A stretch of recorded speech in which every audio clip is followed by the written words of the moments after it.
LibreOffice is a great open source free alternative to Microsoft Office. Good news is now we can get a native Mac app as well. So simply search for LibreOffice and then the first website at the top, the one with .org, that's the website you want to open. From here we will click download at the top and you will get this menu where you select the very first option, download LibreOffice, and here they should be able to detect your system. As you can see, in my case we are on Mac OS Apple Silicon, so Apple M1, M2, M3, M4.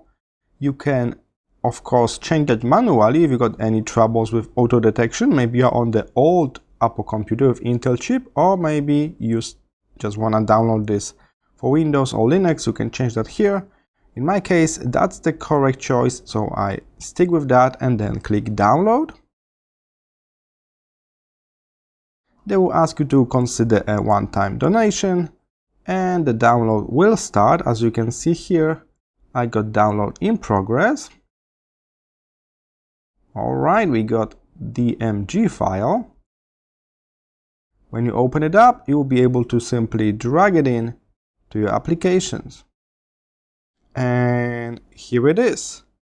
It will launch as a single app, but from the first welcome screen you can decide what kind of document you want to create. You got Writer, it's like Microsoft Word. We got Calc like Excel. There's Impress, just like PowerPoint. There's a Draw for diagrams. There's a special one for math formulas, and a database module as well. I hope this video was helpful. I will see you in the next one.